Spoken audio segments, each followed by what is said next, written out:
good evening. Welcome. How you doing? This is Rodney Grimes, people to people, power to power, positive thinking people. I am so excited. I just feel real blessed that we're here.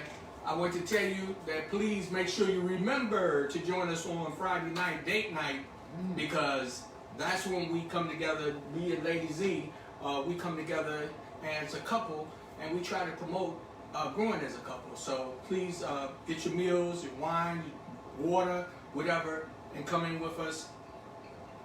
It's every Friday, 6:30. It's called date night, and we just see that as a blessing. So please join us. But I'm just so excited. And as you know, it's people to people, power to power, positive thinking people. PTP. People to people, that's me, you, and them being whoever you want them to be. Power to power, the power they possess, the power we possess, the power we bring together makes us positive thinking people, which gives us PTP. So I appreciate everybody that joins in and support us, and I just thank you and I give praise to God. Now, I am so excited. I'm so excited because my guest today is William Pinky Slate. Now, I got to let people know I'm gonna call him Pinky because I grew up with him. I grew up with this brother. I am so excited about him.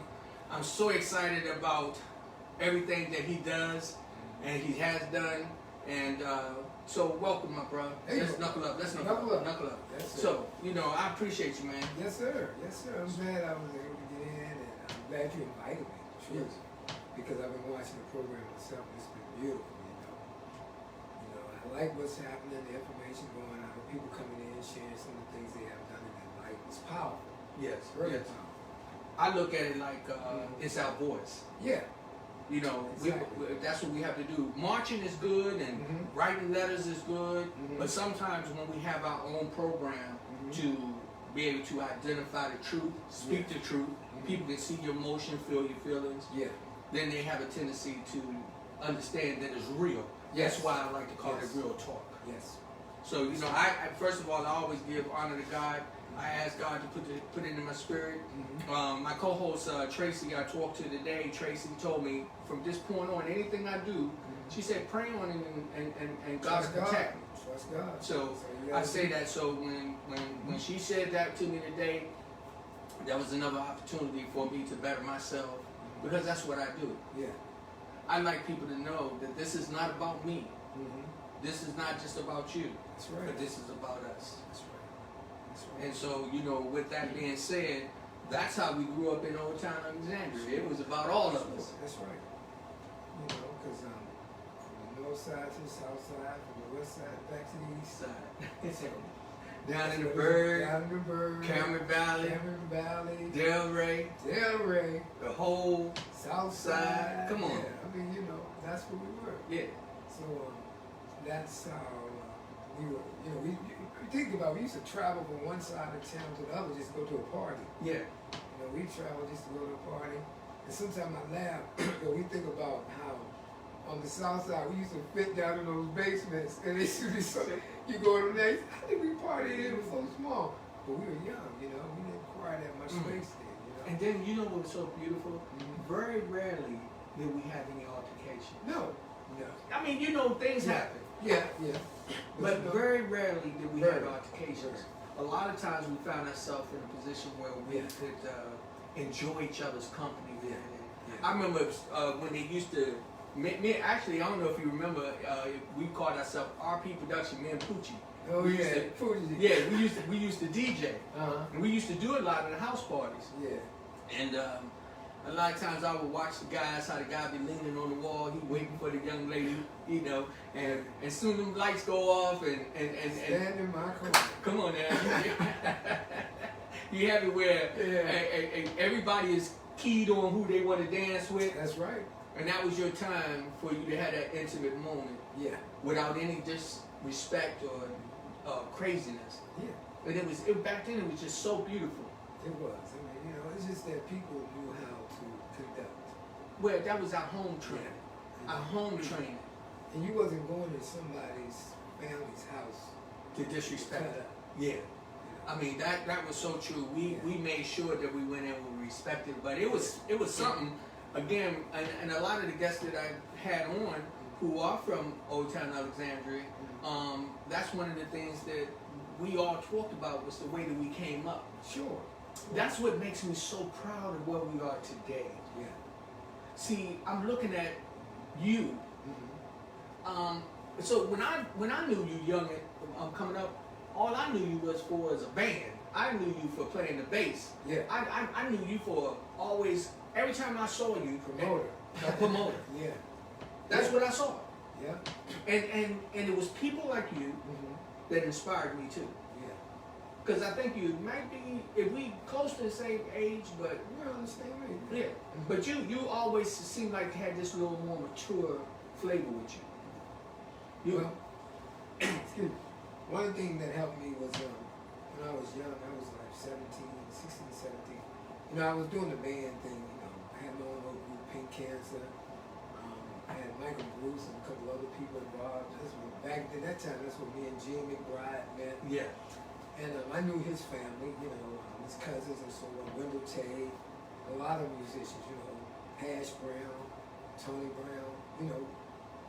We had a lot of great musicians right here, you know, but it was like they needed leadership. Certain groups needed leadership, like Mr. Vincent Walker dad, you know, fine example of a gentleman who was showed leadership for the groups, even the gospel groups. You know, that's what he did.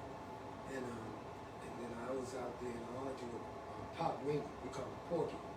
I learned a lot from him. I remember him. Tony Winger's father, you know, so I kind of held on to his coattail. He taught me the ins and outs, you know. And I never forget this. One month every year, that birthday month, it was somewhere between February and March or something like that. He did no work the whole month. He said, we don't do anything this month because it's my birthday. He took out for the whole month. And then we would start over again. So, you know, I learned some things from him. And then by the time I went from there, next thing you know, I was doing a lot of places. Gum Spring, the Thunderbird, you know, a lot of those places. Even before my band, Ovation, even before that band was formed, one of the young guys saw me doing a lot of work. That was Gerard, called Pluky. Yeah. He was my lead rapper. And he stepped to me and said, hey man, you know, we got a band, you know. I'd like you to come check our band out. They said, go come to Cameron Valley. So I used to love to go to Cameron Valley to look at the young ladies and so forth. And my aunt was living there, my uncle was living there. So I went out there one day and they had a meeting. That's when I met Elwood, because they had a meeting at his house. So I came in, I talked to them, and they told me what their name was. I said, okay, well, what's the name of your band? They said, Star Child. I looked like this, I said, that's a funk name. I said, because I was running around with Funkadelics and everybody else. I said, well, go, you're going to have to work on that. So I told them, give me a time, I'll go home and think of something, you know. And we have had arguments with people about this. They said, well, we thought of that. I said, no, you didn't. I said, because when I came in, and about a week, I came in and presented them with the name. I said, I got a name for y'all. I said, Ovation. They say, man, we don't want that name. You know, young kids. They were throwing a fit. So I told them, I said, I tell you what, trust me. I said, I'll make this name a household name. Trust me. Because, you know, that's what I did. I was into my thing. I was really into promoting. So after a while, yes, we became a household name. Not only that, but Ovation was the first Virginia band that was doing the go-go thing, was accepted into Washington, D.C. That's why I remember we had that conversation. Yeah. You told me the story about. Oh yeah, first show at Anacostia Park, because I was running around with the other promoters. At that time, I was with Joe Clark, you know, one of the big promoters, Joe Clark. Real nice, he was real cool with me. Joe Clark and Miss Mack, Annie Mack, who ran Rare Essence, Fred Hopkins, who was running Trouble Funk. So at this time, I'm the youngest. I'm like fresh 18, you know. So I would go with them, and you know, we would go to Baltimore, get posters for shows and everything, and they would say, Slate, you just keep rolling with us, and your time will come. So I'm watching them go to the market, buying nice jewelry and everything. They said, just keep rolling. I said, okay. So I roll with them, but I also cut a deal with them. In a sense, it was like a deal. Mm-hmm. I say, well, look, y'all let me work within D.C., I'm going to bring y'all back into Virginia. Because see, the thing about me, I always knew all the spots in Virginia. And still today, most people know that. Charlie Fenwick, you know, I've done things with Charlie Fenwick, with High Cold Sweat, the whole thing. Charlie is still out there rolling. You know, he still got Trump Studios, still doing some great things. Rio still doing sound. Still the sound master. To me, Rio has always been the sound master. He built stuff that was earth-shaking. Word. Yes. So I got tied in with all these different people, you know, and next thing you know, I started bringing EU, Rasses, and other groups over there. Next thing you know, we started performing on major shows with Rasses. Because that show that we talking about at Anacostia was the beginning. That beginning show there, when I took the band there, can you imagine Anacostia gym being packed? Because Anacostia has a super gym. It was Rasses in there, the gym was packed. So we rolled in, and I was dealing with a company called Bird Music, right over there off of New York Avenue in New Jersey. You know, and I was renting some of his equipment. I had Brother Yao, which was Hash Brown brother, and Brother Larry, which was also Hash Brown and Tony's brother. They were rolling with me, so we had this nice system. It was, you know, kind of big and everything, but Essence had a serious Altec system there. And they turned around and played first. They played first, left us, and went to Cole Fieldhouse because it closed out the show. Right. The gym was packed. Now, mind you, everything was on the floor. They were sitting to the left side, we was to the right side, so everything was on the floor. Stardust was down, everything. And so the young kids looked at us and said, man, y'all better can play, because y'all can't play, man. We gonna tear up y'all stuff. Man, we gonna have some problems over here. So I saw my band getting a little nervous. So I pulled them to the side. They said, well, man, nah, man, we ain't gonna. I said, whoa. I said, whoa, wait a minute. We in deep southeast. There's nowhere for you to run up out of here, okay? You ain't gonna even make it to the bridge in time. I said, so what y'all need to do, we need to pull our heads together and get out there and put on the best show you ever put on. And they did. And they loved you. Loved us. And next thing you know, they was just, Pluky was going through this thing, and Wood was doing his thing, and Wiggle was doing his thing. Everybody, you know, Till was on the drum, you know. We had, at that time, we had Ron Boone on percussions too, you know. And, you know, Bill Sue on the horns and all that, man. It was just, we had, also Jeff was on guitar. So we called him Funky Jeff. So, I mean, we got into our thing, man. And then after that, it took off. We started doing shows with them. And I'm talking about major shows with major artists, you know, that came in the city. Yeah. We were doing the shows with the major artists on the same show. That's something that back then that you had that opportunity that people not knowing today that y'all had to pack y'all gear up yourself, take it there, set it up, perform, unpack it. Pack it back up, take it, and sometimes y'all perform maybe once or twice in the same day. Yeah, we used to run out of DC and run back to Virginia perform, or perform in Virginia and run back to DC. So I had developed a road crew. I had a road crew moving equipment. You know, Mitchell, Bo, even Kale. DJ Kale used to be on our crew.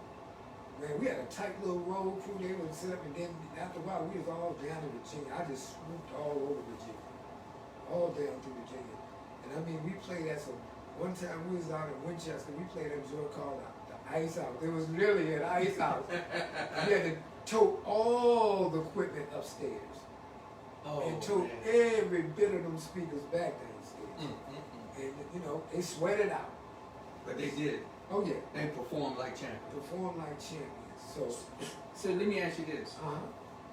Back in the day, how different was it the response with black on black in the areas that you went? Well, it was a little tight. I'm going to tell you why. Because everywhere we went, everybody had a crew. I'm being real, everybody had a crew. But I find out at that time, it was more disturbance in Virginia than it was in D.C. You see what I mean? In D.C., if there's something happened, it happened. You know, it could be critical sometimes. But in Virginia, you know, it was like territorial. Right, right. You know, because sometimes, remember, when we came up, a lot of times we didn't get along with all. Right. Didn't get along with us. Yeah. And then there were Gum Spring didn't get along with us. Yeah. You know, so because you go way on the highway. So I would like to say through the music, what we did, we was able, through the band and the music, we did two things that was fantastic. We opened up doors where we started getting along. Even with Woodbridge, you couldn't go down Woodbridge. Right. So we started getting along, you know, through the entertainment. Everybody started coming out and started gelling. So let me ask you this: what was it that had us to grab onto those identities in the different areas? Okay, so I live in right there by the Alexander Boys Club, right up what I would call I don't even know what we called that really, because I was right there on Payne Street over there. Payne Street. Yeah, the north side. The north side. Yeah. Okay, but what was it that really got us to a point? Was it because of lack of the skills to be able to interact with each other, or was we just building, trying to build reputations? Well, I think what it was, everybody had their little area that they always stayed in. You know, if you were from the Bird, you did everything down the Bird. You was from uptown, you did everything from uptown. You know, South Side was the same way. You see, so until a movement started, I mean, for example, the integration of school. Right. That played a big part. That played a big part. Right. So that's where I was going. Exactly, because you got to remember, people who went to Parker Gray went to Parker Gray. You know, because I've got older cousins who graduated from Parker Gray. Exactly. You know, so and it was like when we, because now me, I went from living I grew up on Patrick Street, in Old Town Alexander, North Side, 200 block, right there. Me, Curly Red, B.B. Ross, and then we used to live in the areas. Preston Street around the corner, Squawky, everybody. You know, I can go on and on and on. Yeah. So down there, and then my family. One time we moved around Cameron Street, so then next thing you know, we moved to the South Side. So, but so now in a situation like that, now you're becoming familiar with these other people. Yeah. And it's kind of getting to a point where they accept you. Yeah, because when I first went on the South Side, I remember going over Lee Center, you know, and I think I was going to Lyles Crowd School when I first moved down there because I was on Columbus Street. And right there on Columbus Street, because see, this is what a lot of people don't remember too. When I was on the South Side, Gary Anderson lived across the street on Columbus Street, Marcella Cheeks. I lived next door to Puddin' Tile in there. Lucy Willis and was around on, excuse me, around on Alfred Street. Effie Butler was around on Alfred Street. Louis Cook was around on Alfred Street.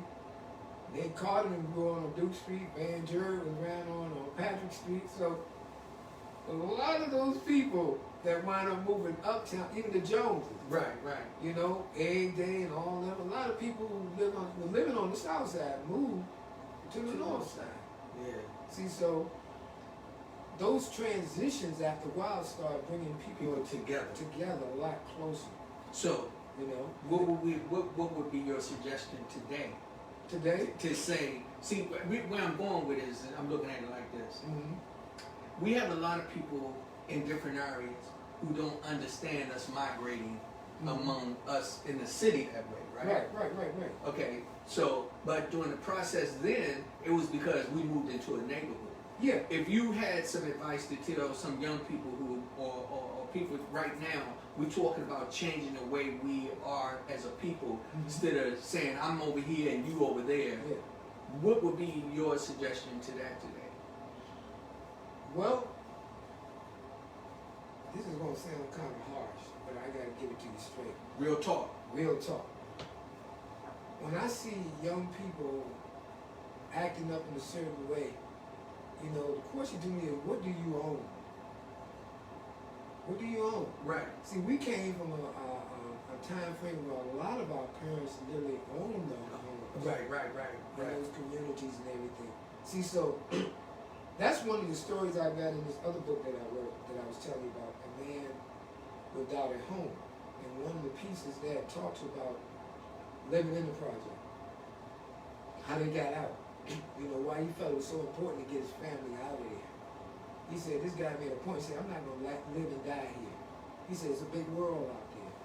He said, I want y'all to have the opportunity to enjoy some of this big world. You know what I'm saying? So I would tell any young person, it's a big world out there. Yes. There's other opportunities besides the way we think that we have to hustle. And when I use the word hustle, hustle to me means just to get up and go get it. Right. It don't mean rob and steal. No, you ain't got to do all that. You can get up and go get it. Do you know right now, this thing was said, I was looking at this the other day. They said, do you know almost 17,000 people every 2 to 3 months in America become millionaires now? And guess who it is? A lot of them are young. Yeah. Because They they're internet savvy. Yeah. You know? Yes. I've been studying market real hard, learning a lot of these things about marketing. But a lot of these, I can give my phone to a 5-year-old, and they'll sit down and start Making it work. They gonna program that phone. If the lock ain't on it, they gonna program that phone to what they want to look at. Yes. Yes. They know how to get to what they want to look at. Yes. So when you look at that, what you got is that tool in your hand. Is how you use it. Some people use it to be emotional, to cause other people to feel emotional, or you can use that and figure how can you conquer something. You see, you can't make change if you don't have nothing to make change with. Come on now. How you gonna make change? Right. So that's really, really important for us to be aware of our time where we are today. Yeah. And I you know, because I brought you here because I was so impressed that you are now starting to show your skills by putting together a book. Yeah. And it's called Perception of a Poet. Yeah. And the funniest thing, so me personally, I don't see that not being you, because Okay. I see you as an artist. And I think that most artists have that poetry in them. Sure. So if we would real quick, I want to take this time to welcome everybody to join. And this is Real Talk Live with Rodney Grimes, people to people, power to power, positive thinking people. Yes. My guest today is William Pinky Slate, who is a very, very prominent person in the Old Town Alexandria area, and he's just an amazing man. So if we could we just welcome some people real quick if we would? Okay, we want to welcome Sharon McDonald, Liz Ashton, Victoria Roy Howard, Kimberly Wilson Lynch, Kelly Missy Carter, Casey Alexandria, Regina Young, Bernadette Johnson Lewis, Dodie Hood, Tequila Bailey, Myra Addison Rodney, Vanessa Green, Steve Nelson, Desi and Troy, Bernice Carter, Sonia Smith, Zanetta Harper, Rachel Pope, Derek Smith, Gerald McCoy, Tawana Boff Saso, Wendy L. Belk, Margaret Thompson, Frankie Hayes, Bonnie Ross, Kendall Thompson, Yvonne Bird, Vanessa Pendergraft, Felicia Harrison, Lynn Nelson, Penny Frazier, Beth Roops, Sam and Tay, I think Arnett Jones, and that is all I have for right now. And believe me, I welcome everyone. Please hit share. I appreciate everyone that has tuned in. Remember, this is Real Talk Live with Rodney Grimes, people to people, power to power, positive thinking people. And my guest today is William Slate. I'm trying not to call you Pinky, so it's okay. you know. Right. But we call him Pinky. Okay. Also, what we want to do a shout out to the birthday people real quick. Shout out. Okay, happy birthday to Carrie Lee, Nene, happy heavenly birthday. Star Bow, I guess 110 years so. old. Yeah. Posted by Tracy Clark. That was posted by Tracy. Okay. That individual is 110. And Ziggy Kennard, which is Okay. he's our nephew. Great nephew. Great nephew. Teresa Word, was that Twyla Scott, and also happy heavenly birthday to Mafan. Used to work at the library with us. Oh, okay. Was a very, very close friend to Regina. Oh, okay. So But we send peace and blessings to all the birthday individuals out there. And if we missed you, know that we send you greetings and happy birthday to you as well. If you had an anniversary, we say happy anniversary to you. You know, God is good. We always keep God first in our life, and everything will come out all right. and also welcome Willie Lewis, James Hayes, Kia Lewis. Kaya, is it Kia or Kaya Lewis? That's your daughter? Okay. And Well, Cynthia Mosley. hey, well, we welcome everybody that just joined in. Again, I am so excited. I look at this platform as an opportunity for me to be able to hear the voices of the stories and the things that's going on. I am really, really proud of you that you put this book together, Perception of a Poet. Let me tell you, I am a poet as well. Okay. I ain't gonna do it yet, but I was thinking I might show off a little bit. But we've got to concentrate on you. I don't want my wife later to tell me that what I tell you, don't get on there showing off and making it about you. But I can tell you, I can throw down. So I'm one individual. You're an entrepreneur. I write poetry, but I can recite it. You drop a word, I'll put it together, and I just express my feelings. And God has blessed me to be able to do that. And when I see someone do this, I get excited. And so, let's see. Okay, let me take my glasses off, and I'm going to do this without messing this up. You ready to look deep, my sweet? Look deep, my sweet. Look deep, my sweet. My love for you is as deep as the water in the ocean blue. Thinking you can reach and touch the bottom, only to find out it's thousands of feet down from you. Look deep, my sweet. For what your eyes can't see and your beauty lips have not touched await you. A bold soldier of love and romance that I am will fight from the right to be in your life, but only know how to win. Let these words I say to you penetrate your heart and soul. Then will you touch the bottom of the ocean blue. Look deep, my sweet, as we entangle ourselves together as one, jumping into the depths of each other's life.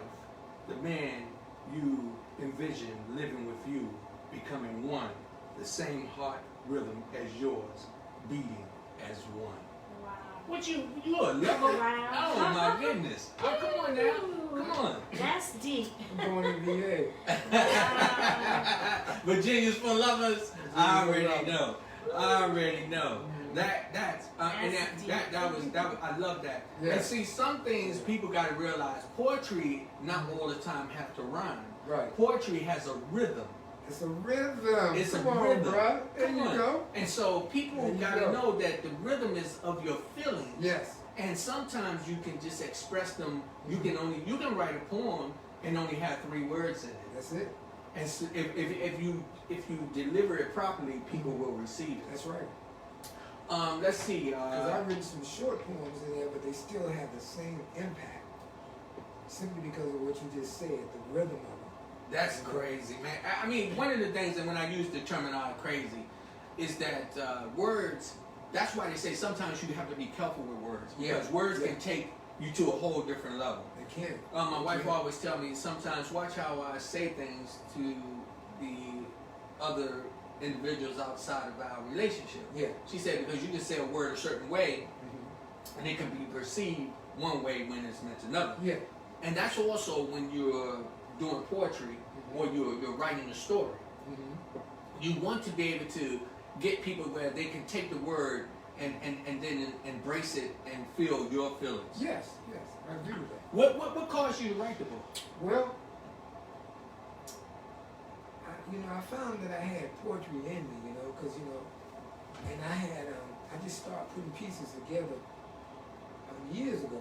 I start putting, because like I said, I started in Alexandria back in the 90s. I started a publication called the ARE Informer. So I had myself and Big Leon Brandon. Leon Brandon was my photographer at the time. I would come up with these great themes, and he would take the picture, we put them on the cover. I even had one where the theme was, I was like in Africa, I was dressed, I used to go to DC and run with this group called Mr. Prince Colony. So of Togo, one of the tribes in Togo, the king appointed him. So I started rolling with him and picked up some nice things, you know. And so I had my girls on one day, and I told Leon, take this picture. We was up behind Northern Virginia Community College. The pressure was high and everything, so we took the picture. It looked like I was sitting right in Africa. You know, so I did that, and then I took one with a woman holding a diamond in her hand, you know, different colors. And we would always have a theme with it. So it was good. Then we started putting poetry. That's when I really started putting little pictures of poetry, like the one in there called Brothers, We Must Work It Out. Powerful piece. You know, stop shooting and killing each other, you know, down. You know, so with that particular piece, it was in that book because the light-skinned brother and the dark-skinned brother was having a problem with each other. So what I wanted to do is change that. You know, because once again, we still brothers. Right. So, Where it all come down to. So I had two guys on the front of the covers shaking hands like this and giving each other like this, saying, brother, we must work this out. So when I got to that poem, you know, I placed it in my book. So I put that book in 10 states. Even though at that time it had bad grammar, but it made 10 states. Because I was trying to pull my team together.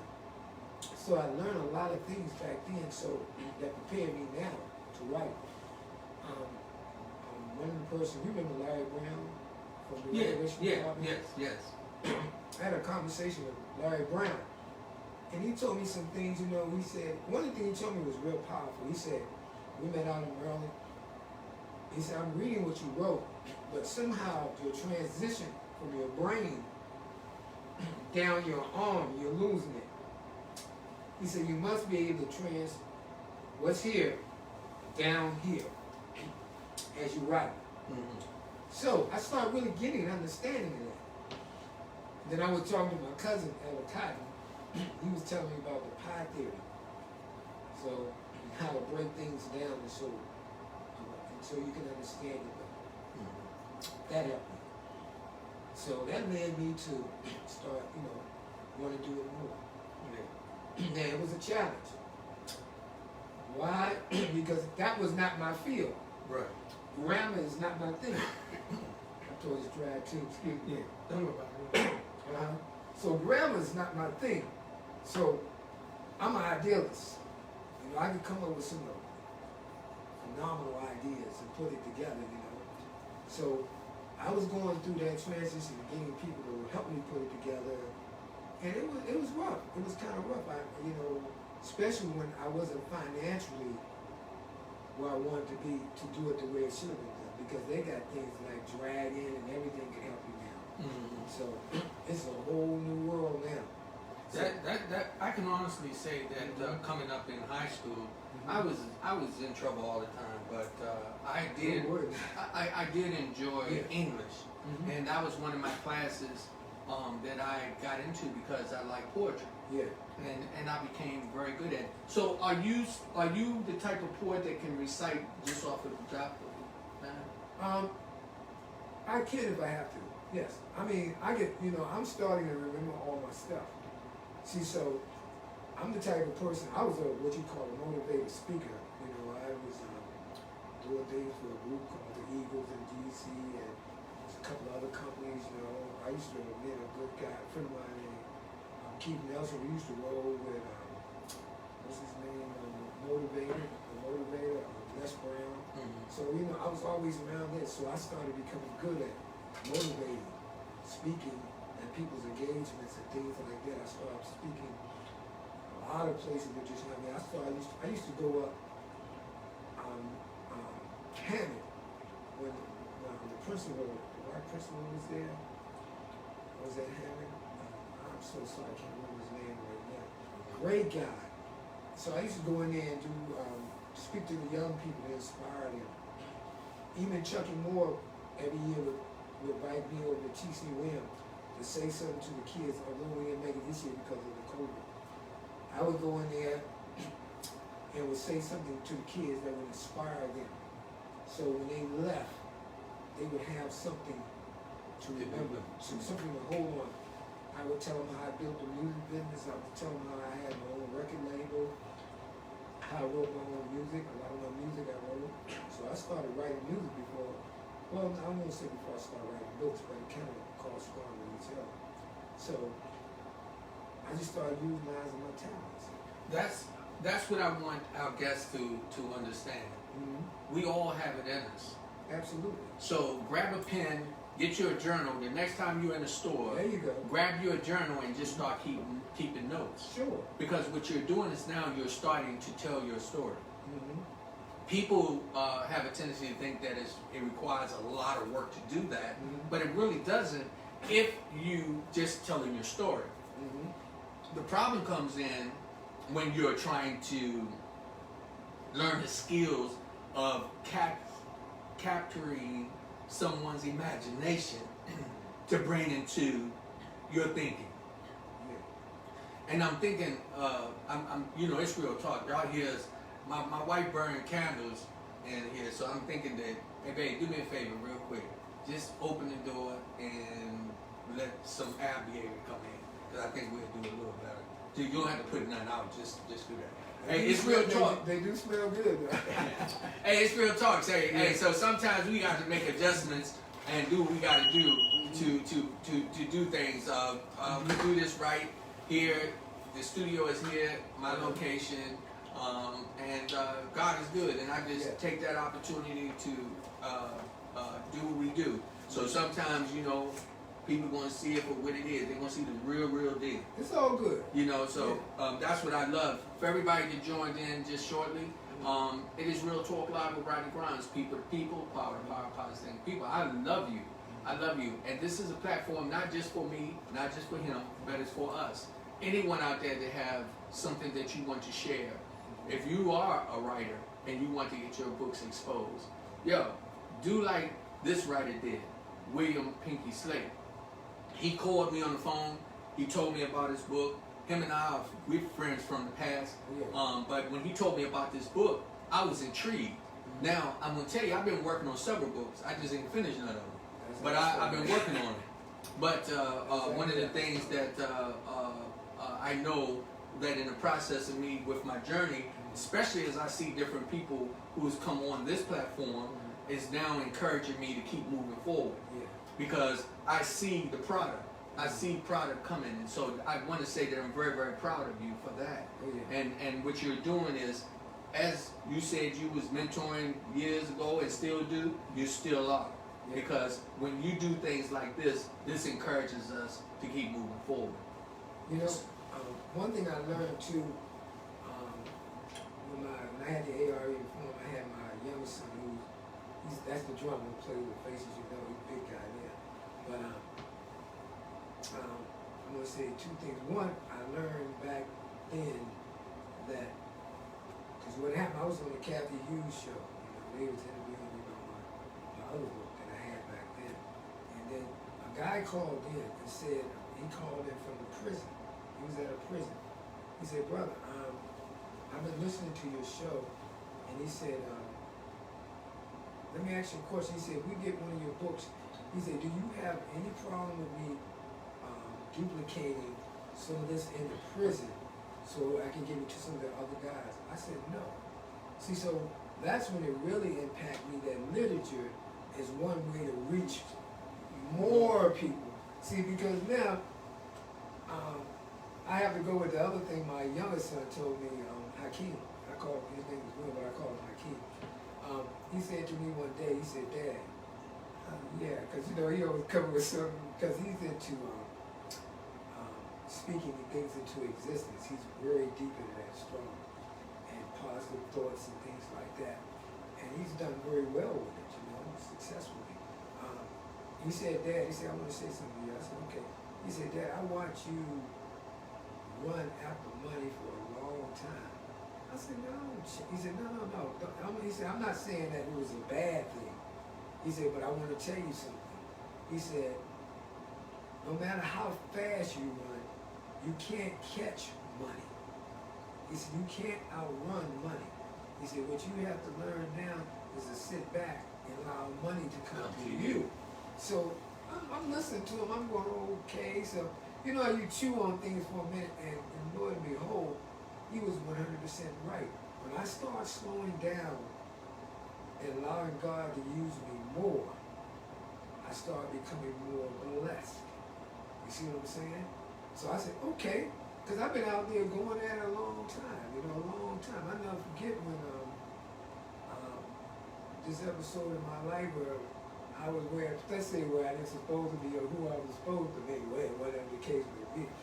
And we went to see T.D. Jakes all the wrong way, so we sit up there and then we got nerve to get into prayer line. And so we just prayer line about 700 people. He coming down, he praying over there, he get to me. And he put his hand on me, he backed up off of me. He said, brother, you need to get that evil out of you. I got kind of upset. I said, what you talking about, man? I got no evil. He looked at me, I said, okay. But what happened to speed it forward, take it forward a little bit more. Me and the same guy was hanging out again with some folks. We wound up at this River Life Church over in off of Old Branch Avenue. Same places where I used to do show with Icy Ice and all the other promoters, So they had set up a church over there. So we up in there, and he said, well, I want to, he said, come on, man. I said, all right, because I ain't turning down church. At that time, I'm like 280 pounds, just sticking out like this, So, we up in there, and this lady comes down with dreads and everything, and two of the people at the church with her. She said, well, form a line. So we formed a line. She said, okay. She said, what I'm going to do, I'm going to ask each one of you, what would you have God to do for you in your life? Okay. So she went around to certain people and touching them, and I saw them, starting to cry, starting getting emotional and everything. Now I'm saying to myself over here, old stuff with me. Right. I'm saying, look, I've been playing bass with Bible Way Church. I'd have been all up and down the road playing bass and watching people fall out in the spirit. But I'm feeling, but I'm not catching it. Right. But I'm believing in God. Right. So she came. So when she came around to me, she said, now what would you have God to do for you? I said, make me a better man. She looked and said, okay. She said, put your hand up. So when I put my hands up like that. So she came to me and I felt pushing. I said, now I'm 280 pounds. She ain't about to make me fall on the floor. So she backed up off of me and said, you're a warrior. She said, you've been out there fighting a long time. She said, I can see it in your spirit. So then she told this dude named Jose, she said, I want you to come over there and put your head on his stomach. So I'm standing. She said, no, stand still. Told the other lady, said, come over and put your hand on the crown of his feet. When that woman walked back up there and touched my hand again, I went out like a light. Laid on the floor, and I done been in fights and got up. I mean, fight. That's all, That's what we do. You get knocked down, you get up. You ain't lost nothing. You ain't not lost till you out. Right. So I kept getting up, falling, getting up, falling, getting up, falling. Then after a while, she said, cover him up. God got him. So I laid there, tears running out my eyes and everything. And I couldn't move, man. I could literally feel like my body was going like this. And I couldn't do nothing. So after a while, everything settled. Maybe 20 minutes later or so, I got up. And she said, now you're a new man. See, so with that being said, I knew he had a new destiny for my life because she's right. I have been out there warring. I was going places in D.C. most people won't go, scared to go. But you always see that's one of the things on the journey with many people. They don't realize that they already have God in their life. They just have to accept Him. And when you put yourself in that position where you now receive the Holy Spirit, then what happens is you start to see things different. I had an experience like that a long time ago. I shared a while back where I received the Holy Spirit, and I was like, there's no way that I was going to be jumping and screaming and hollering or whatever, because I thought that people were pretending. Yeah, yeah. But you remember Miss Butler, which is Absolutely. actually her Hash mother. Yes, I do. Right? Yeah. Not Hash, I mean Tony Butler. Tony Butler. Yeah, Ma- Tony. yeah. Tony and his brother. Yeah. So Yeah. she took me to church with her. Uh-huh. And long story short, that was my first time receiving the Holy Spirit. But I thought that they gave me something. Yeah. So now I'm like you, cause see, I was like, ain't no way I'm going to do this, right? Yeah. But long story short, I asked her to go back the next day, and we went back, and I received the Holy Spirit again. Yeah. And one time received the Holy Spirit even in my basement by myself. Let's see, Gerald McCoy, how you doing, my brother? Peace and blessings to you. It says, what's keep you inspired to write, and also how hard was it for you to bring your writing to completion? Okay. Well, it was a journey. It was a journey when you starting out, and you don't know which way to go. Now I would tell people that I have accomplished. I've written 3 to 4 books now. So, one is coming out right behind another. Matter of fact, I'm presenting him with a second book tonight. But what I had to learn is just what I said to you earlier. How to get my thoughts come down my arm, so when you write something, it's understandable. Right. It's going somewhere. You're building. Writing a book is like building a building. It really is. It's like building a building. First you got to put the foundation. You got to have a solid foundation, before you send anything on it. So what is your foundation? Your foundation is more so your, like what we call in the music business, your hook.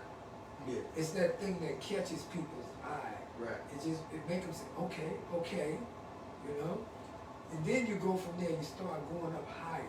Because now it flows. You got to flow with your writing. My editor always said, he said, it's incredible how you write. He said, because you got such a flow.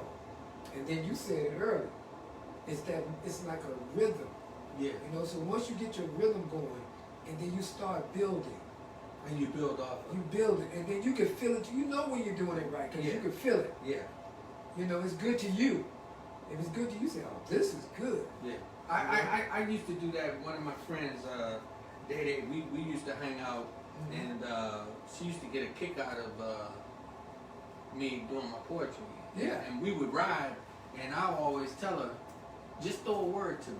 Yeah. And I can make a poem to any word or any subject. Yeah. And I used to do that because it was the rhythm in my spirit. Yeah. It was the rhythm of my feelings. Uh-huh. And that's what I did when I expressed myself. I was able to do that. So, it's funny you mentioned that. It's not cutting you off. no, go ahead. If you ever listen to Chuck Brown, if some people listen to Chuck Brown, but they don't really listen to Chuck Brown, this man is phenomenal. I mean, he could just say one word and rap it 7, 8, 9, 10 times and take it somewhere. Yeah. He'll start off with saying, I want to see the people, not signs. Then he'll say something smooth behind that. Yeah. To make you he got you. Yeah. See, Hey, so Chuck was a poet in himself. poetic, very poetic. I mean, just off the top of his head through the entire show. I mean, he was a genius. So when people see, in other words, when you start seeing something like that and realizing that's what he's doing, you start going like, wow. And something. Even funk. That's why people like funk, because funk is the same way. Funk got such a flow. He could, Bad could play. I don't care. Essence could be playing, but soon funk hit that stage. It changes. Yeah, I got a story about, that like I said, I got a book coming out. It's about to go up. And it's going to share a lot of that because I was that deep in with everybody. But, just to see them individuals, what they could do at a break of a moment, it was phenomenal. Because they live it, see? And I used to tell musicians over this side of the bridge, I said, you got 2 types of people. You got people who live this, it's rooted in them. Then you got some people just want to see their friends down the street watch them play. Which one are you? Because if you're not serious, you're not going to, that's all you're going to get, your friends down the street. you're not gonna get 1,000 or 2,000 people or 3,000 people watching you. Are you gonna be able to play 4 or 5 nights a week and could possibly make a living off this? Because you're not there yet. Mm-hmm. You even gotta understand the drummer swing. A lot of, it's only 2 drummers that really came out of Virginia that really got accepted in DC. That's Darryl Bridges, Sticks. I know Sticks. Yeah, Sticks. Then my son. To them, my son is a phenomenal because they say you can't be from Virginia and know what you know. But it was breeded into it. You see? So it's the same thing when you look at writing. It's the same process with writing. Writing, you got to put your emotions in. I have a piece in there, I'm not going to read it right now, but it says I had a ball up against your walls. It's deep. And the reason it's so deep is because a man, he's with this woman, they have an intimate moment, right? And he's about himself, he's rolling. Well, she had already told her girlfriend that she was going through something, but he's just a man, he won't understand my plight. And the man starts saying, he got to kind of like, what? But she was going through something, and it took him later on, she says to him, my pleasure zone has taken another place, right? And he's going, what? So now he said that he had to adjust his flow. He had to adjust his way of thinking to adjust to her flow. You see what I'm saying? So now, at the end, she said, thank you, baby, for understanding my plight. See, so sometimes we got to step down off our throne and understand that they going through something, but they may not say it to you, but you got to be able to feel it. Yes. You got to feel that moment. Now see, that's powerful. Why I say it? Because that woman said, I'm going to please my man anyway. Right. But at this moment, I've got problem going on at the job. I may have some problem with the kids or whatever the case may be. But what he does, he's smartened up. He said, I'm going to adjust to her flow. Because now I know where all this shouting out is about. It ain't so much about me making her do this and that. It's about the things she had locked in. She needed to release out. Yeah. That's what a lot of people have to understand, even myself. Yeah. We have to get where we're able to, all of what we hold in, get it out, get it to a point where we're able to share it and reveal it. Yeah. But that's why I wrote that book. See, when they read that book is put in like 3 different sections, It's in 3 different sections. I talk about love, I've got pieces in there talking about, God loaned his cloud for just this moment, So I can say all these beautiful things to you so no one else will hear, It's just between him and her. And he tells her how he really feels. And then this little silly one says, it's better by the pound versus the ounce. The relationship. So I talk about the relationship. Then I got some very beautiful spiritual pieces in there. Spiritual pieces, then I jump right into the core of brothers working it out. I even got a piece here that talks about my man Floyd got killed. I wrote that in my book. I was riding, and just the book is getting ready to be printed. I stopped the presses and said, and I'm riding. I remember I was heading to Fredericksburg, and I'm riding, and I pulled out the little things goes in your cap that keep the little part of it solid. It was not in my cap, so I picked it up off the floor. I had to at least put something down. Right, I got the sturdy wheel. I said, now I'm gonna stop this foolishness, but show you how God worked. I ran into a traffic jam, and I literally wrote that poem. And if you read it, I got it even on a card. If you read it, I wrote that just riding to Fredericksburg, and then called my editor, shouted to my editor. He did his thing, and it made the book. And reason I wrote it because everybody know what happened, but what they missed, I wrote the part was missed that said what his mother said back to him. Okay, let me take this opportunity. This is Rodney Grimes, people to people, power to power, power to people. I love everybody that's joined in. This is my guest, Mr. William Pinky Slate. What I'm going to do is, one, let me welcome in the guests that are joined in real quick. And go ahead, if you would. Lorenzo Garvin, Pam Gonzalez, and Alexander Owen, Cynthia Mosley, Kai Lewis, Kia Lewis, Vera Larry, Diane Barnes, Beth Roops, Maria Price, Bridget Brown, Mary Green Roberts, Mark Durrett, Lisa Lucas, Rhonda Sanders, Katrina McMurray, Dwayne E. Terrell, Kathleen Price, Larry Harrison, Barbara Ross, Homeboy. Barbara Robertson. Yeah, Curly says Barbara Robertson. Yeah, I know. Hey, Barbara. And we're going to get to answering. So don't go nowhere because I know that we got some questions to answer. I want to read this. It says, Mama, hear my cry. Mama, hear my cry. I'm about to die. You said that you would always hear my cry. The devil has his knee upon my neck, cutting off my air supply. I'll surely die. I'll surely die. Mama, hear my cry. I'm about to die. The world looks on my life unjustly taken away, right here in the USA. Mama, hear my cry. I'm about to die. Why do they hate us so much? They find any reason to justify killing us. Mama, hear my cry. I'm about to die. My son, I hear your cry. A touch of God is on the way. All will see damnation upon the USA. From day to day, the devilish police will know. The young and old stand tall and say no.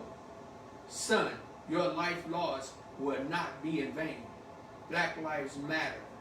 To everyone, we're all the same. My brother, Yeah. I got to dap you on that one there. Yeah, Yeah. I got to dap you on that one. That's in the book.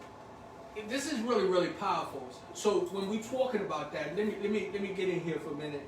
What's that? It says, okay, Katrina McMurray, she says, footprint is the word. Rodney, let's hear it. We waiting. So and I'm like this. You can join in if you want, or I can do it really quickly.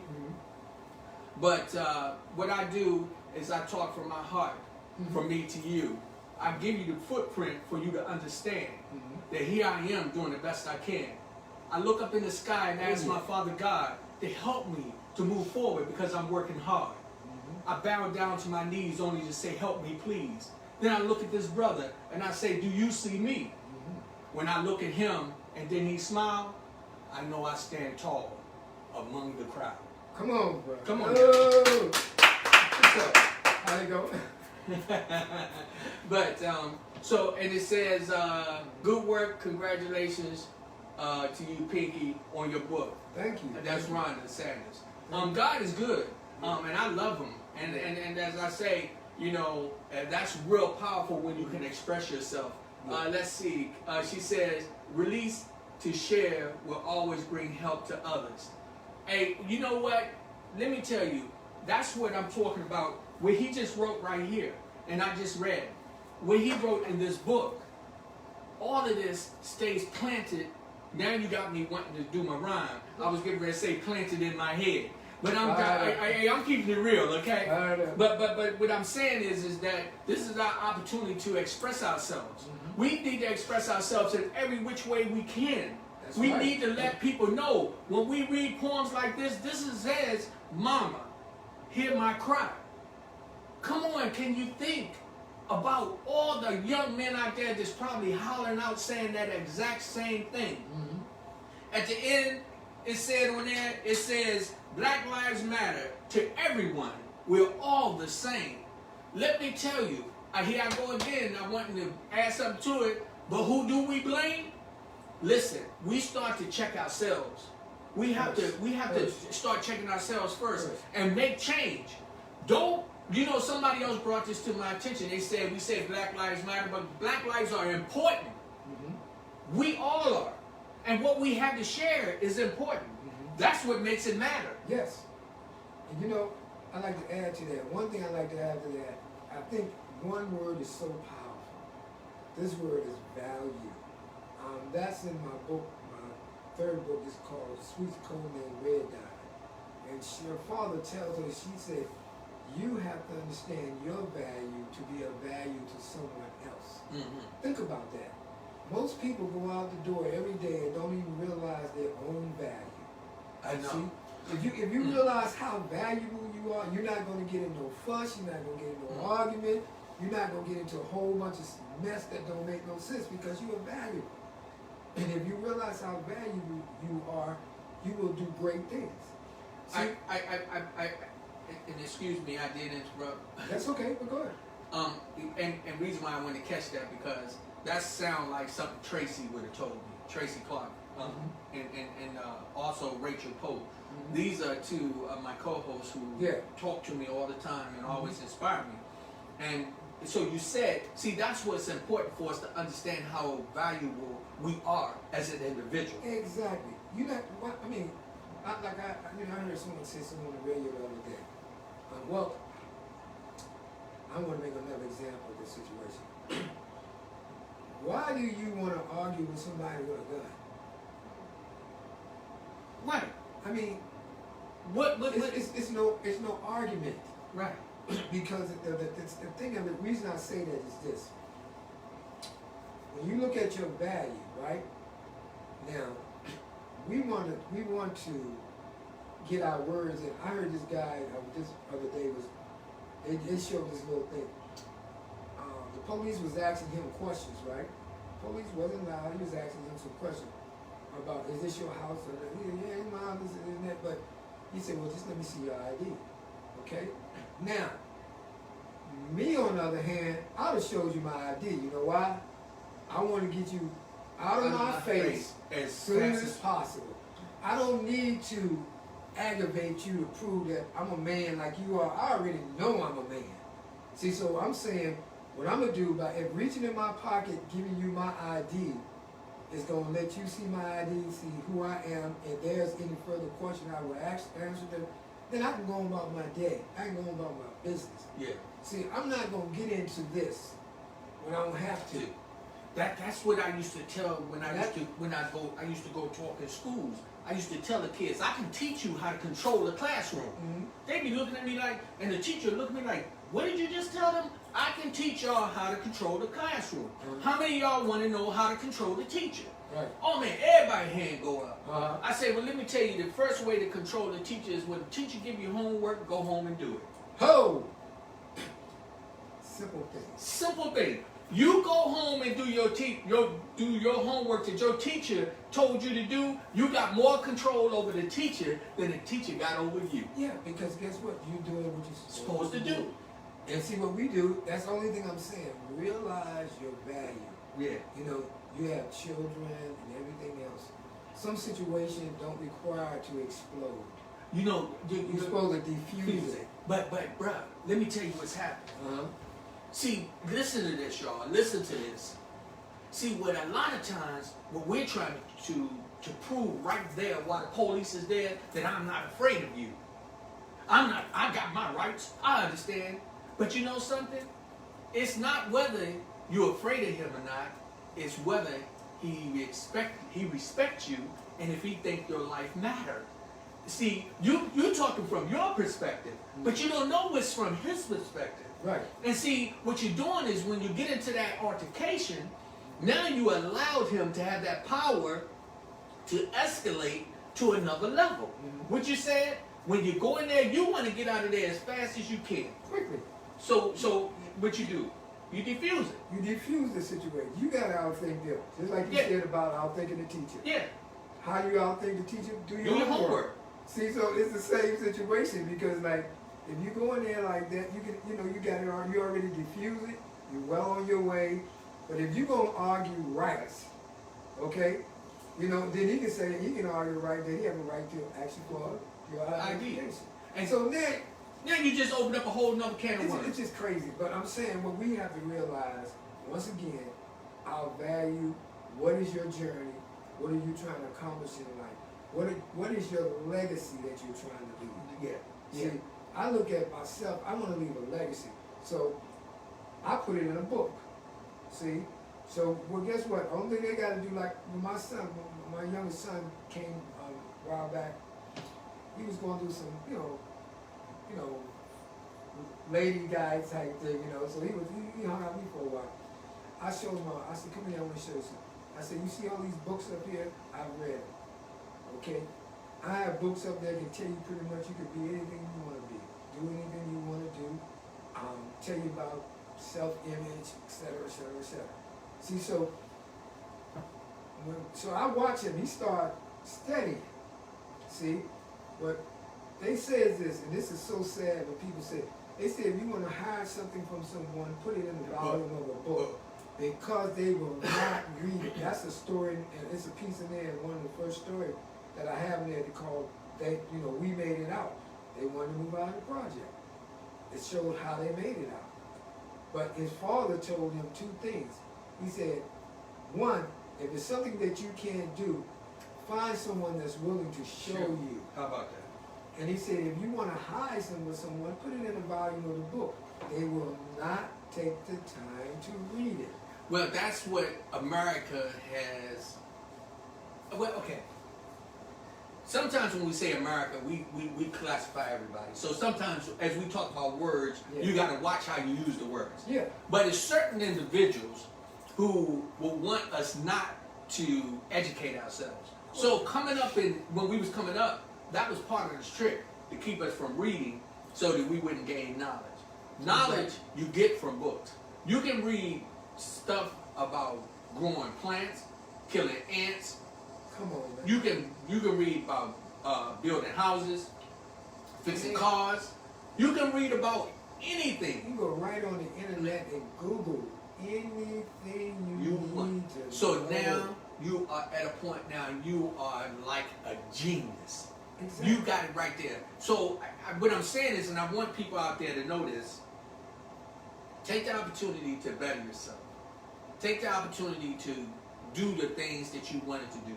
Yeah. What you've done, Pinky, you have taken your skills and put it in a book. You've taken your skills here, and this is a poem that he has on the card that obviously you pass out. Yeah. And this is powerful.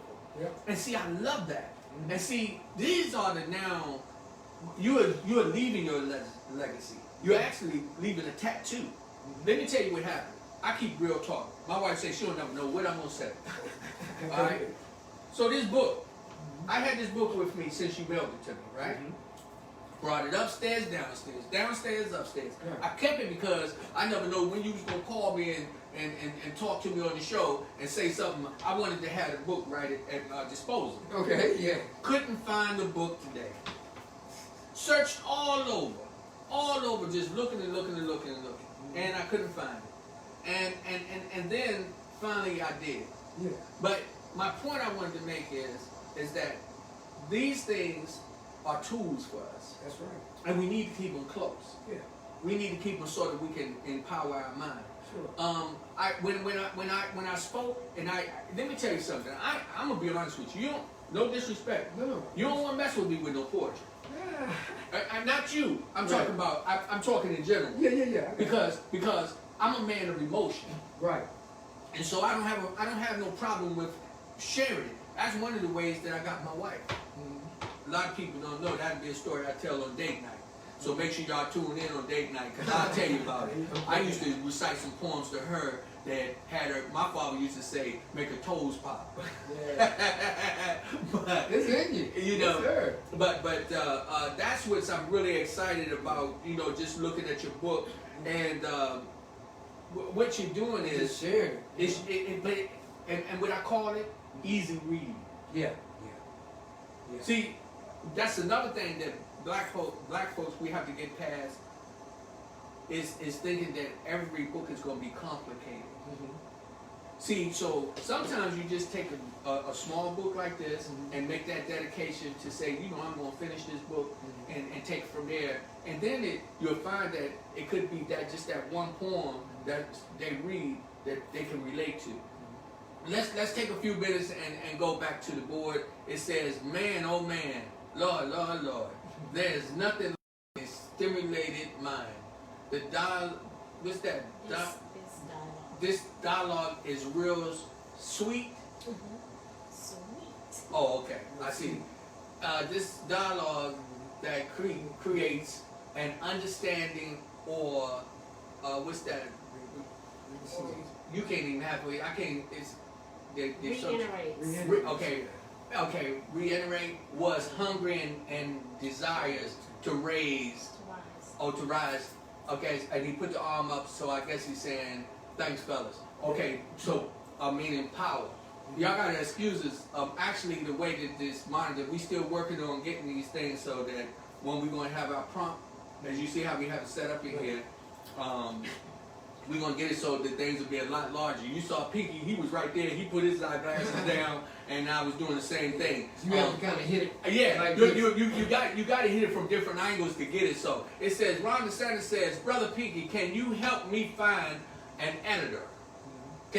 Yeah, I can tell that because you know what, Tracy, I think it was Tracy Felder when he called me and asked me the same thing. The way I would suggest to you and find a good editor is this. One of two things. A lot of young people, most editors are people who are very good with grammar, okay? Placing words. I don't want to make it seem like it's real hard. I like my editor that I has because, and he don't do it full time because he got a very busy schedule. But the difference is we can communicate. So he's better in grammar than I am. So I really got him for my grammar to make sure it's correct. Right. You know, but I'm good with the flow. So first thing you do, you find someone that can help you with your grammar. Now, if you're good with grammar, basically what you want to do is, get good with your flow. Now, where an editor comes in, they come back and look at what you've done. Right. Okay, and say, well, and if they're good with grammar, they say, well, you could say this, because sometimes in a book you're trying to cut down on less words, right, less pages, and things like that. Format, right, the whole bit. So that's what an editor do. So sometimes you can go to community college and find people like that. Young people. Well, that would be one of my suggestions as well. Mm-hmm. See, one of the things but I want to encourage people on something. Mm-hmm. Don't let you thinking because you don't have the right grammar is reason for you not to write. No, and I'm gonna give her another thing. Like I said earlier, they got a program called Dragon. Dragon is goes on your system, and as you can literally speak to it and your thoughts, and it puts the thoughts together. Like my daughter, one of my daughters, I like to get a second opinion too. So sometimes I shoot it over to my daughter, and she has a system that it reads back to you. So if it's reading back to you, you're hearing it. Yeah. Right. Now, if you're reading it, you say, okay, that sounds pretty good. But then also you say, whoa, wait a minute, that's not what I wrote. And sometimes an editor can change what you wrote because they feel that it's grammar correct. Right. But what it does, it takes out the flow of where you was going. Where you were going. So sometimes you have to take that opportunity to say, okay, I understand, but I want to keep this in. Yeah, so so they got to be able to work with you. Right. So when I go back, I talk to my guy, I say, well, no, it takes out my flow. Because when I learned to do, if you can read it and it flows like this, it's good. But if you got to stop and say, because somebody threw in a big word or too many words, then you say, wait a minute, hold up, that's breaking out my thought. And then you got to go back and read it again. So now, people don't want to do that when they read it. Right. They want to be in the bed, they got a book. And they want to relax. They flowing. Yeah. They don't want to go back and look at the stuff and say, wait a minute, why did they even put that in it? Right. So I'm very careful with that. Yeah. It's got to flow. Hold on a second. So, Rachel Pope, she says, Pinky, teaching me something for my book, A Great Real Man. Maria Price said, congratulations, Pinky. I will be getting a book. I gotta get your mom one too.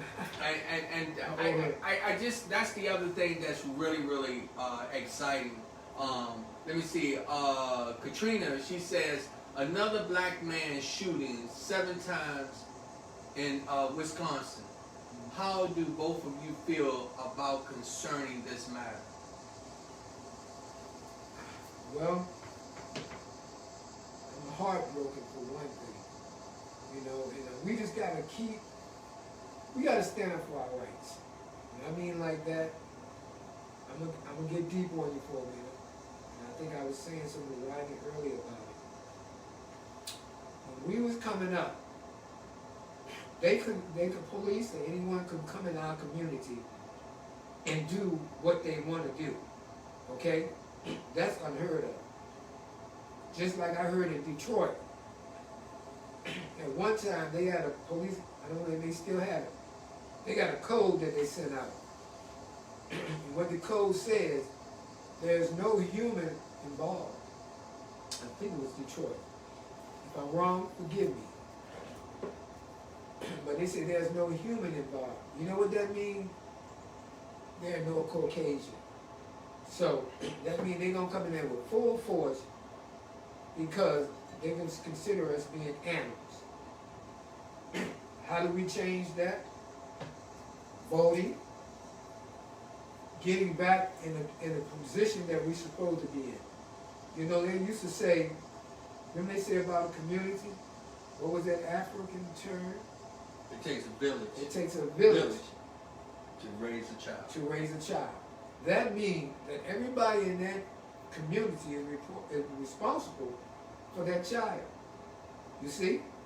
You stand up for your rights, people stop taking advantage of you.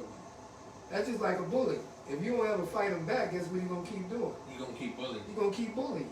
Let me interject. First of all, Tracy said, we all have a purpose regardless of size, which is so true. And to answer that question as well, how do I feel about it? Let me tell you this. First of all, I pray to God that it never be one of my sons, because I'm going to come home and I'm going to talk to my wife, and if it wasn't justified, it's going to be a problem.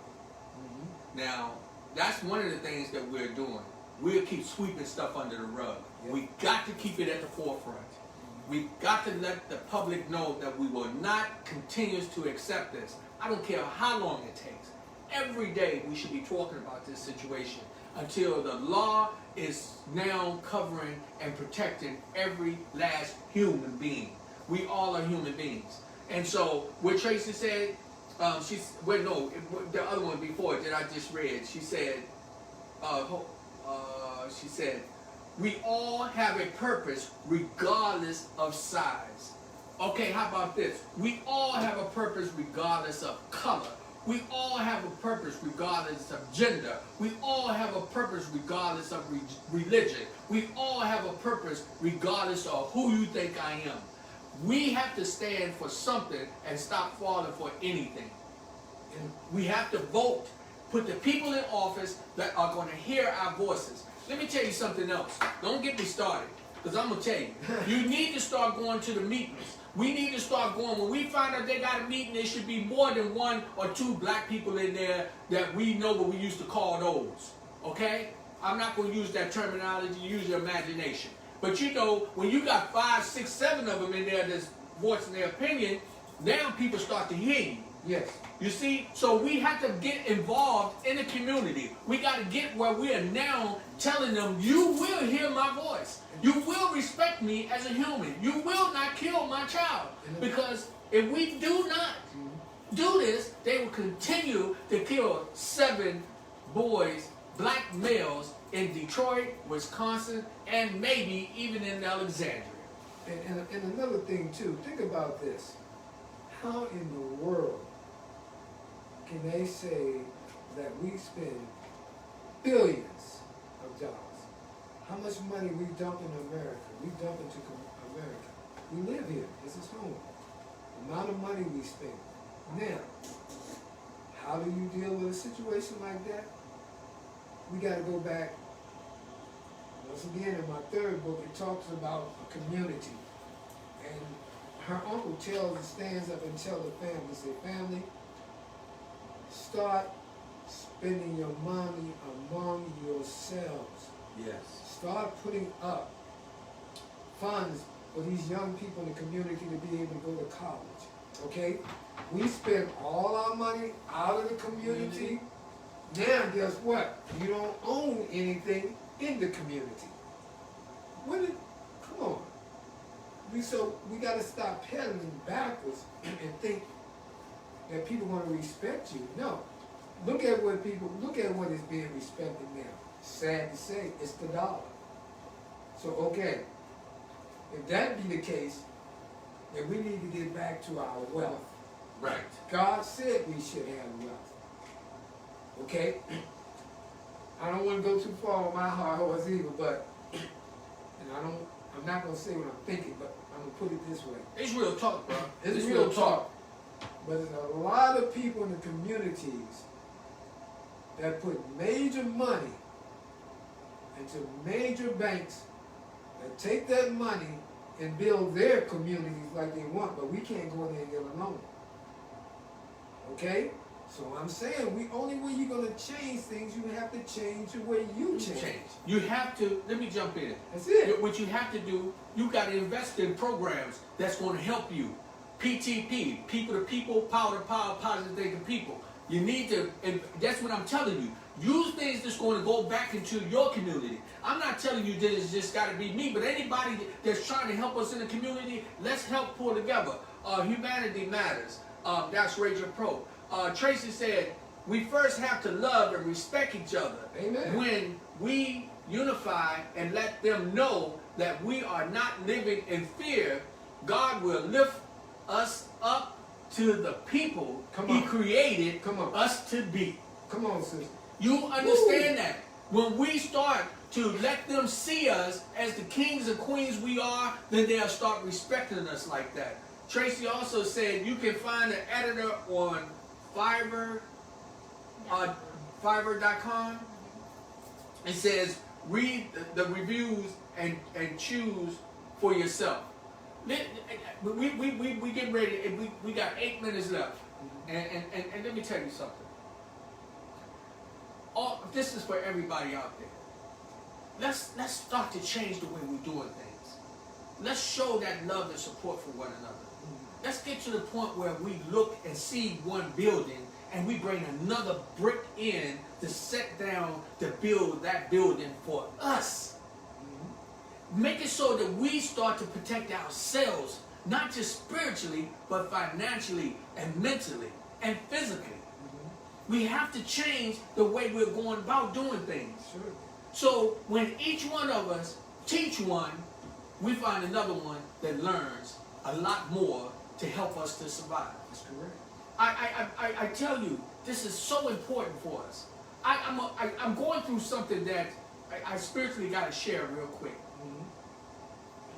Some people got me involved in something that I thought that I could trust, but it didn't turn out that way. And what I realized, it got to be about me. Tracy, my co-host, told me today, pray on it, Rodney, first. And when God says that it's okay, then I have nothing to worry about. So that's what I'm starting to do. I'm praying on the growth for you. I'm praying on the growth for me. I'm praying on the growth for we as a people, that we start to invest in each other. Stop being selfish and thinking only about one person or two people or the 5 people that's in your location.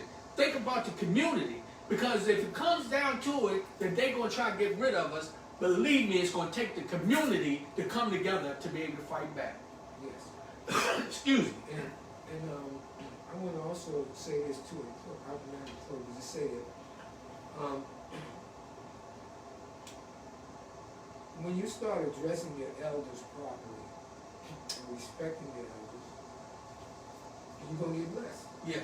It's said, it's written, you will get blessed. That's one. 2, the idea of rebuilding something shouldn't scare nobody. They do that every day. They put houses up everywhere, every day. people put their money together and go towards certain things that they want to accomplish, no matter what it is. It's called a think tank team. You put a think tank team together and you go together and work on what you're trying to achieve. Everybody has to be on one accord. That's the key. And that's what we have to do together. We have to come on one accord. We have to do things that's going to help us to, one more time, it's going to help us to really be a better people. I'm just excited that God is working with us. I'm excited that I had this brother, William Pinky Slate, to come in. I'm excited for just you being the brother you've been in the community, for everything you've done for us and helped us. Appreciate it. And you're an amazing man. And I just think that you are very worthy for us to get your book and try to support it and encourage you to keep writing. I know that we're real short on time, and Pinky, what I like to do is I always like the guest to have the last word, so I got to say a few things, and then you're going to have to close us out. Okay. First, I need to say to Beth, who gave us the gifts for a date night, to give out congratulations to Kimberly Lynch, who won one of the baskets. We're still in the process of trying to get your gift to you. Penny Frazier, who won her gift, we're excited that you've already received yours. So we just want to tell Beth, thank you. We got other gifts that's going to be coming out, and we're going to be really doing some things coming up. So y'all definitely stay tuned. Katrina said, we built this country, and they run it. But on what God is doing, it's a new thing going on. You're right, Katrina. It's a new thing, and we need to be paying attention. It says, hey, Rodney, thank you and Brother Slate for the inspiring and informative message.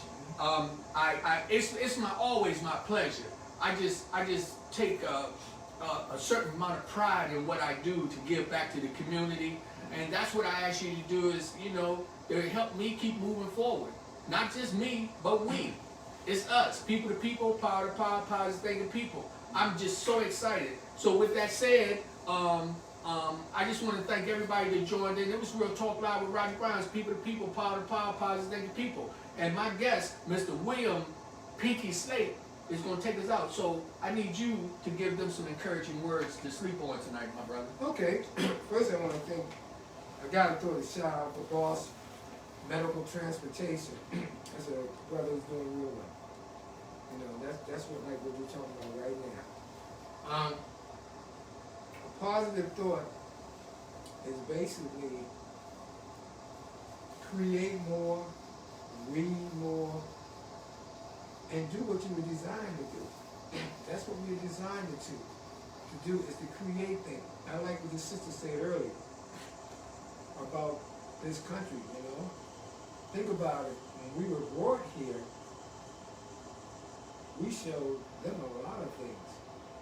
Food, certain things about food, certain things, this and that.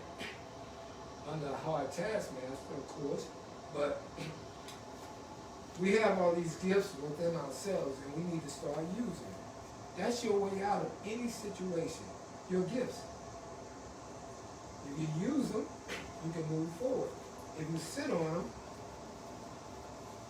you'll be asking the question, why? For what reason? So you can change your life yourself by what's already in you. Just go forward and do it. Don't question it. Like I said earlier, if something you can't do, find somebody that can. And get some information, just like you asked me some questions, I gave you some answers. Matter of fact, a lady called in and gave more answers. So that's what you have to do. Well, with that said, we thank everyone. I appreciate you, my brother. I'll dap you up Oh, again. yeah. Oh, yeah. Hey, God is good. It's Real Talk Live with Rodney Grimes, people to people, power to power, power to stand to people. Man. Peace. Hey, man, you're amazing dude, bro. I appreciate you so much, man. I appreciate you. That was powerful. Yeah, that was good, man.